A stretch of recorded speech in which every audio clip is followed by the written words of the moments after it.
Hello, I'm Don Lombardi, and welcome to Lombardi Live on drumchannel.com. You might be watching this on YouTube. If you are, be sure to subscribe to our YouTube channel and go to drumchannel.com also. Sign up, become a member of Drum Channel. You're going to learn how to play, you're going to learn what to play, and you're going to learn why to play it. Those are the three key ingredients, I think, that's going to make you a better drummer and a professional drummer.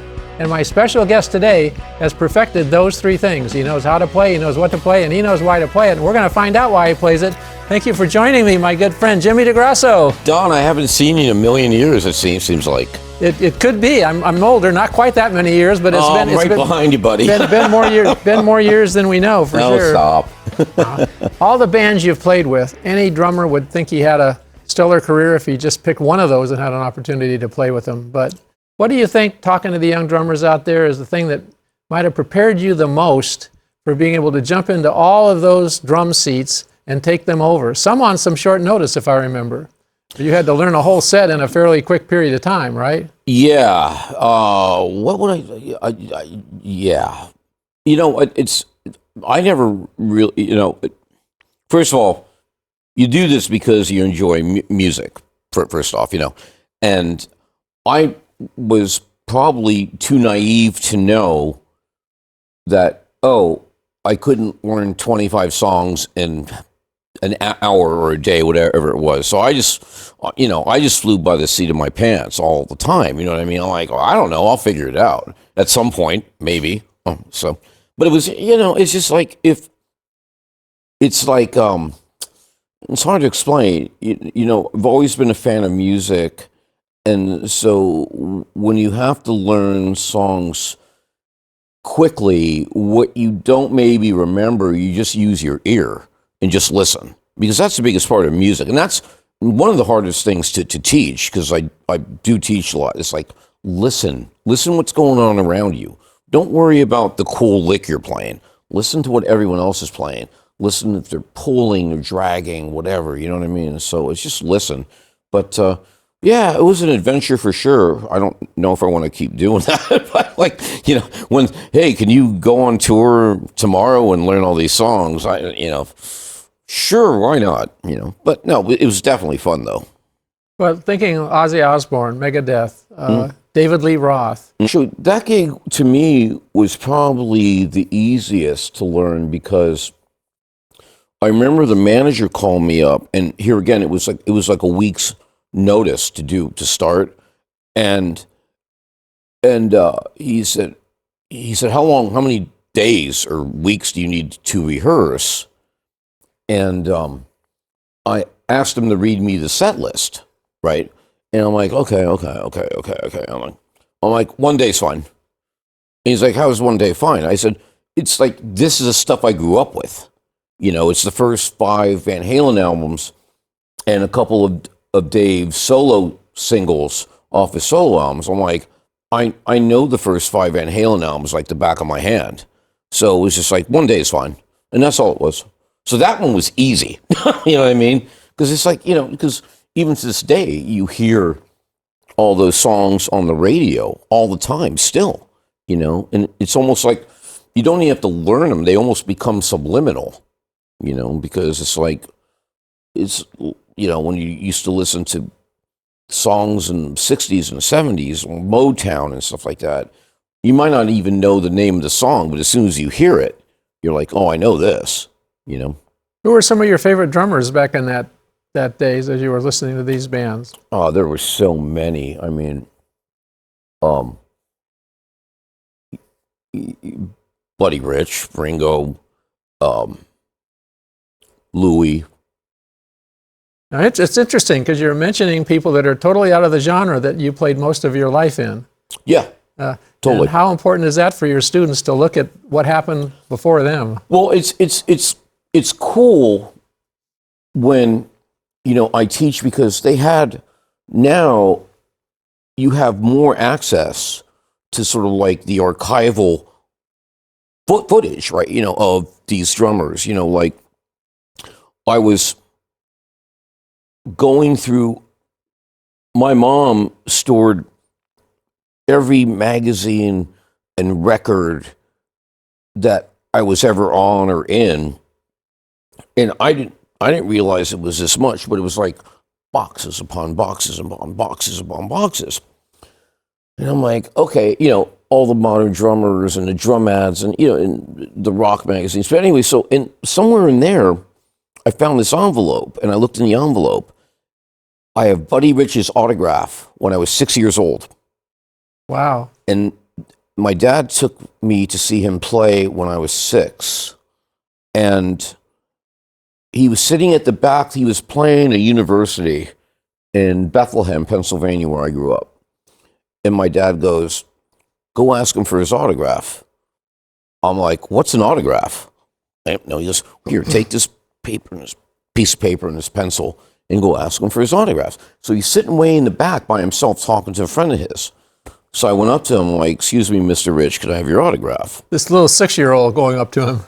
Yeah. And he's like, yeah.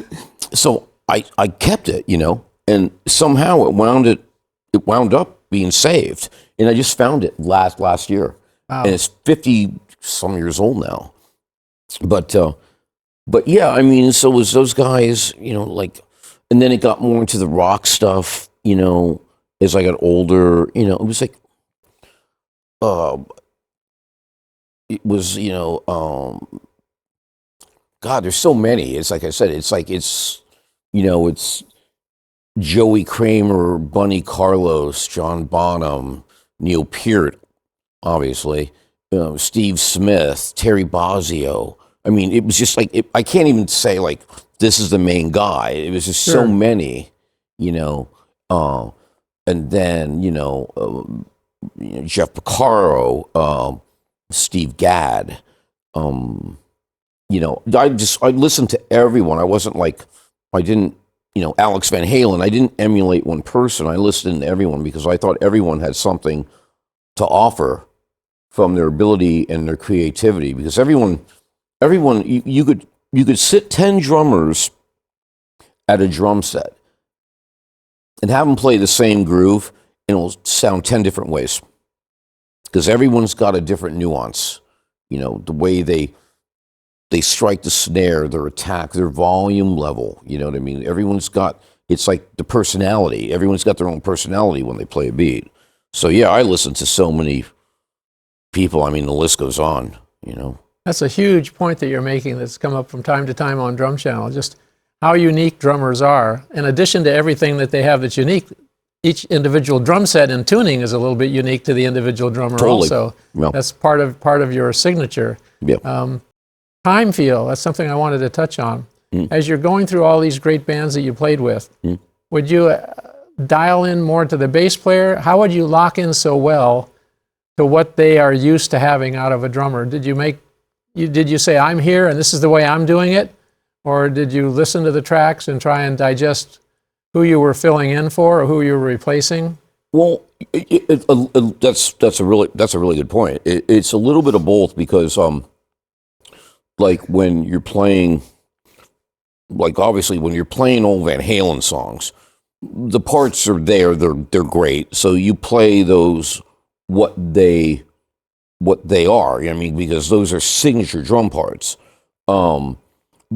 There's some bands I played with that were a little bit looser, and there were some bands that I played with,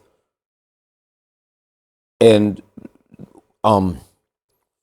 they were literally just do your own thing, just do whatever you want, because we want like a refresh, you know what I mean? So we want a whole, you don't change the beats or anything, but you just do your own thing without altering it too much. You know? So sometimes, it'd be like a little bit of both, and also as far as the different musicians I played with or different bands, some of them like it like on the beat, someone like just hold it back a bit, just drag it a hair, no problem. And some like it really pushy. Like whatever you want is fine. It doesn't matter to me per se. It's like when some of them were so different, like when I played with like Suicidal Tendencies, they liked everything really pushy. Exclamation points all over the place. Oh yeah. So they because that was the energy of that music. That was essentially punk rock with some thrash thrown into it. So that was the way that music was meant to be played. Before I had done that gig, I wasn't used to that at all. I was used to playing like more, I don't know what the term is, but more on the beat and playing to clicks, playing to click track. Big question for you about that. Yeah, I wanted to ask. So I was more used to that. So I liked, when I joined that band, it was sort of like reckless abandon, which was because I hadn't done this before, and it was really fun. It's like, just have at it, man, and just make it fast. I mean, but not too fast. Don't screw the songs up. But that was like a new getting into that whole sort of thrash punk fusion funky stuff. With Alice Cooper, Ozzy, and them, were you playing the click tracks a lot? And how do you teach your students to play to a click track without playing to a click track, if you know what I mean? No, I definitely know what you mean. With the stuff I recorded with Ozzy, we didn't use a click. The Alice Cooper recordings, I don't think we used a click. I really didn't start using a click until the late 80s, I think. And it was weird at first. It's something you have to work with a little bit and you have to get used to it. And when I teach people to play with a click, it's difficult to explain how to do it. You're playing with it, but you can't anticipate it, because then it sounds like you're tentative, if that makes sense. You know what I mean? It's like, don't wait for it. You have to stay on it. It's almost like if you play, if two drummers sit on two kits, right? And we, like you and I, we sat on two kits, so we just play a beat. Okay? I'm like, okay, just imagine that. Like, just play along with me. We'll do 4-bar phrases, 3 bars at a time, and you do a fill. Then I'll go back, and then you do it, and I'll go back. Just to envision it like that, So now you're just hearing, your click pattern, whatever you choose to do. It's just not a drum set. I did. This is really funny. We did. Was playing with Lita Ford, right, years ago. And there was 1 or 2 tracks that we had, I believe, either backing keyboards or backing vocals, right? That were done on whatever particular album that was. So, she's like, can you play to the click? So we pulled the pattern off the album. And if I'm not mistaken, I think it might have been, like I said, we're going back a long time here, might have been Myron Grombacher played on this, right? So he programmed the click, or whoever was in the studio with him programmed the click. So instead of going like, it was this whole Latin thing. It's like, I'm like, what the hell is that? But it was fun to play to, because you're like, and you're like, that's, but it was more entertaining in your ears to hear that. Perfect. It was like some Afro-Cuban thing. I'm like, all right. So basically, playing around the click, making it more like another instrument that you're playing with. Yeah. Makes it more musical, for sure. Yeah, I've done different patterns. I try to keep it simple, but that was the funniest one, because I would have never come up with that in a million years, this Latin thing. But it was really cool. But yeah, most of the time, it's a hi-hat and a cross stick, something like that, try to keep it. When you're getting into a band, like you say, you needed 1 day to rehearse. You get together, you're actually with them.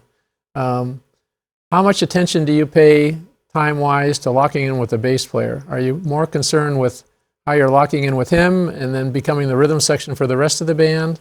talk a lot about drummers, young drummers, when they get into a situation and how they relate to the bass. It's, to me,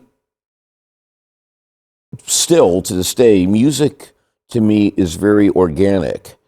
And when you get into a room with other people and play, and I talked about this previously, you just listen, and you could read somebody, you could play 4 bars at a time with them, and that's it. You get it. You get where they're at. You get their tone. You get if they're pushy, if they're laid back. It's like you play together. It's not, it's. I've never really thought that much about it. It's like you can get, it's just like you're having a conversation. You know what I mean? But it's not a fight. You're playing together. You know what I mean? It's like, yeah. And that's all. Music's always been me. I try not to overthink the wheel. Because at the end of the day, it's like 1, 2, 3, 4. That's all it is. It's not that complicated. He makes it sound so easy out there, right, guys? It's not. Listen to him when he does it, though. There's a lesson going on every time you hear Jimmy play. I played a gig a couple weeks ago, and it wasn't a big thing or anything, and I forget where it was. It was up north where I live, and I was packing up my drums, and this guy comes up to me and he goes, "Sounds pretty good. Did you ever think about doing this for a living?" I'm like, "Hell no." Too late now, right? Yeah, right. Like, oops. I thought about it, but then again, first time you're going to get together with a band live, you're not going to be playing by yourself. You're not going to be playing to a play along. What are the main things that you would think you would tell them that they should pay attention to the most? Well, the one thing I do run into with younger drummers is, first of all, because I'm sure here in Los Angeles and where I live, there's a lot of people learning to play drums, whether they're young or old, it doesn't matter. They've been practicing on electronic kits. So their attack, per se, to the drum set is a bit timid. Being a drummer is not a timid job. You're the leader. That's all. First thing I explain is like, you lead the band. The band follows you. So don't sit back there and be shy. Okay, that's the first thing. And because like I said, they're playing, they're just not used to it. And they're not used to the overwhelming volume, and that's one of the things you have to deal with. But to me, and I don't know, it's not as readily available as it was when I was younger. Like, I went out and played when I was 16 or 15 to say 20 or 21, where I grew up on the East Coast, there was a very popular live music scene. So I was playing 5-6 nights a week for 5 years, at least 4 sets at night, right? Even when I was in high school, and I just played. And most of it was cover stuff, obviously, cover bands. But you would be doing everything that was on the radio on MTV at the time. So you have to emulate different drum styles of different drummers, and that's how you learn. It was like, that's where you learned. You had to do this for like years on end. And unfortunately, there's not that kind of anymore where you can go play 5-6 nights a week for 4 hours a night. And I don't know if you really want to, because it's exhausting, but that's when you're young, you could do stupid stuff like that, No, but it was fun as shit. That was what happened in LA too. I recently told somebody I had contracted a club for 3 years. Yeah. Played at the same club for 3 years, 5 nights a week, 4 sets a night. And there was many clubs in Hollywood that had that kind of music going on. So it was definitely a breeding ground, if you will, But that's what is missing today. The kids don't have that opportunity to be in a place and Yeah. hone their craft, but they still are going to do it. I mean, there's new challenges with every generation that comes up, I think.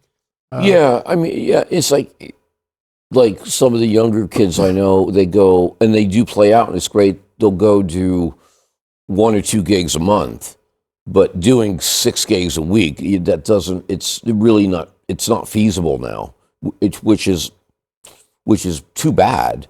But I don't want to do it again. I mean, my last year of high school, I almost failed. Yes. I'm like, we have a lot in common. not that we want to bring that up, but I mean, I used to play to 2 in the morning, get home at 3:30 in the morning, and then I had marching band or either's or orchestra rehearsal at 7. Like, I have no idea how I did it. Like, sleep 2 hours a night, then go to band rehearsal in the morning, then go to high school till 2:45, then come home. Maybe forget it. Then I was teaching after that. So then go home and sleep for 20 minutes, then go to a gig. what would you say was the most challenging gig you had?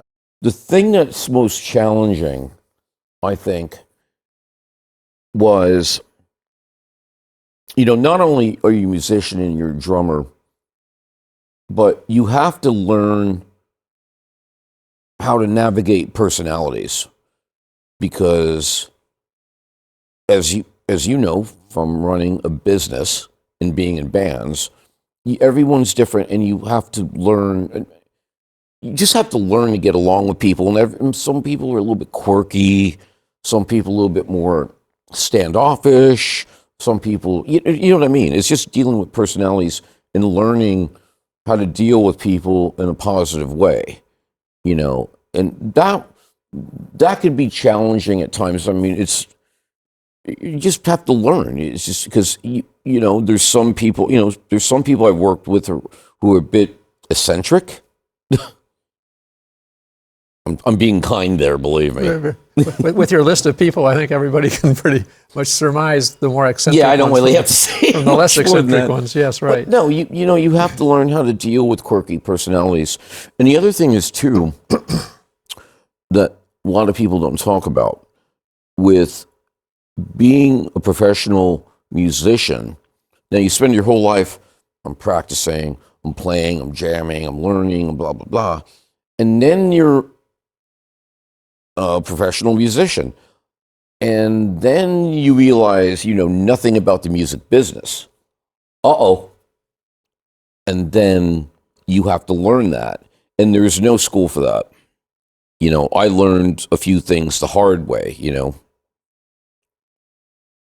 So when And what were those? Because that's a big subject that comes up on Drum Channel often. Like, you have to more than ever, you have to be everything that you would need to have had a record company be in the past. You need to get your video chops together. You got to get your audio. You should know how to record yourself. You should learn how to mic your drum set. And the business side of it, I've heard some harrowing stories about. You have to know, you have to learn about songwriting. You have to learn about publishing, your royalties, your mechanical royalties. Now it's your digital royalties, your licensing, because there's so much of it. And like I said, there is no school for this. You kind of get in it, and you're like, wait a minute, who's getting money for this? Your marketing.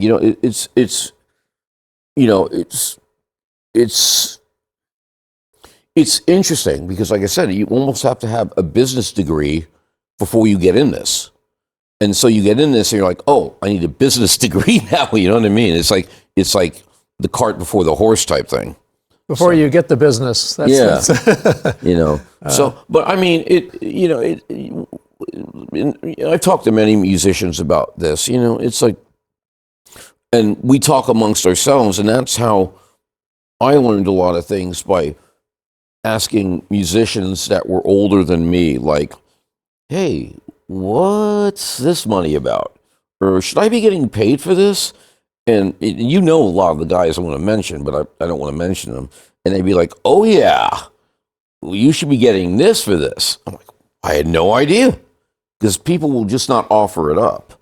I mean, even a couple years ago, I had someone release an album, a live album that I played on, and I didn't know about it at all.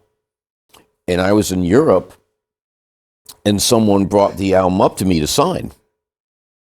And I'm like, oh, I'd love to sign it, but I'm not on that. And they're like, yeah, you are. I'm like, no, I'm not. He goes, look on the back. And I'm like, well, here's my name, and here's all the tracks.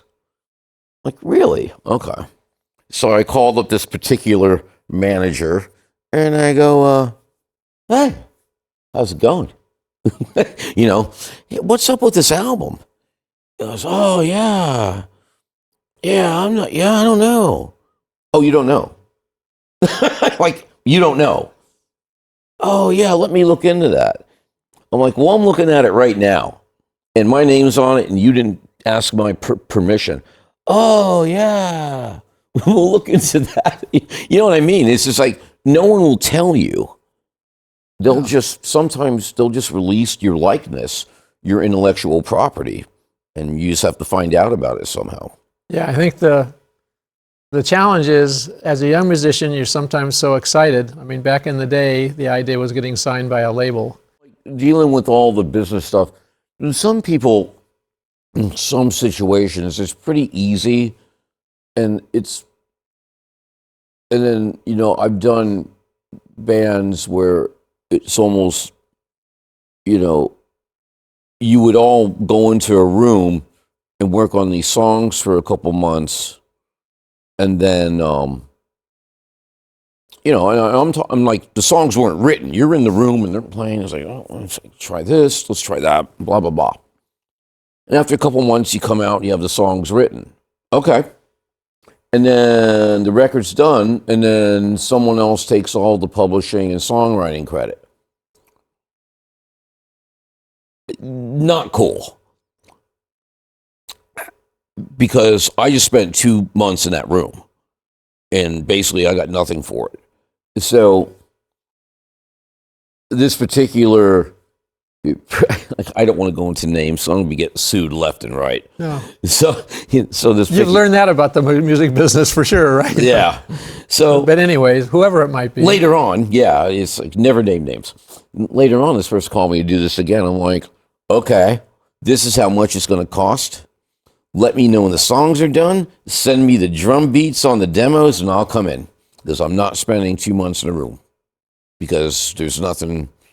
I mean, here's the thing. I mean, I love the creative aspect. I love being in a room. I love bashing on a kit. Everyone's just playing. It's music. Like I said, it's organic.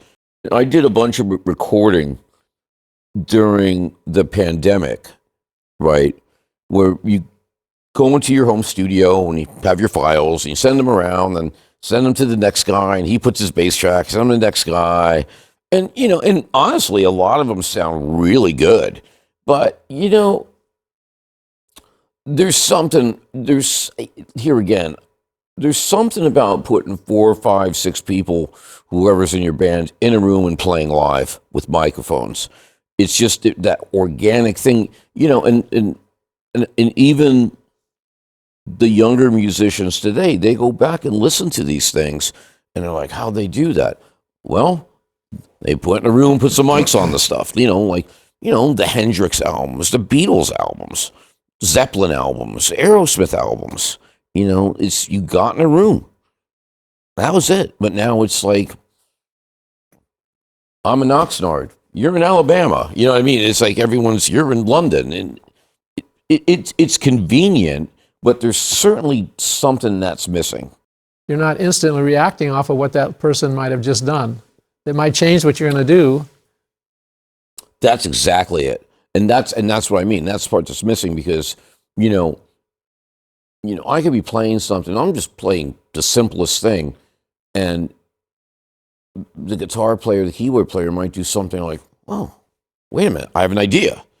Then you go somewhere with that and kind of like get on the tail end of that. And then they'll come back with, oh, wait, let's go here. See, you can't do all that. when you're just like, okay, here's your file, just put your tracks over that. And like I said, it's not bad. It's definitely convenient, but I still enjoy getting in a room, and playing and hearing other people's ideas because, like I said, it's organic and it's the spontaneity, when people will change things here and there. But anyway, there's good and bad to both. Not only playing off each other, I've heard stories where you would make a mistake and think that was a mistake, and everybody would go, "That's really cool." The mistake might be something that leads you into something that's totally cool and different and better than what you had thought you were playing in the first place. So, yeah. For practice routine, any suggestions for young drummers out there in terms of spending their time between, they've got their technique they got to work on, they need to work on their performance, basically, learning, getting a vocabulary, if you will? I think, well, first of all, when you're starting out, you have to develop your technique and you have to develop, like, basically your hand strength and your stamina. And that starts with the rudiments. And then you start with the rudiments and you get through those. But you should, I don't adhere to this practice regimen where you just sit there and torture yourself. Like, I have to play a double stroke roll for an hour. No. The reason, you have to remember, the reason you're even playing drums in the first place is because you enjoy music, right? I never learned a rudiment. The first thing I did when I was a kid, I had a record player and I had a drum set. I went and played a beat because I want to play music. So then you're like, okay, wait, now I need some skills here. Then you get your rudiments. You practice your rudiments, but go back and play the music. But don't torture yourself. You're gonna have to put time in, but don't make it like laborious. The whole thing's supposed to be fun, to me. And if you're having a bad day when nothing seems to be clicking, just stop. You know what I mean? It's just like just stop. And then just come back to it. I mean, even, I still practice, but, my practicing is weird. And I've talked to other drummers about, I know drummers, friends of mine, they don't practice at all.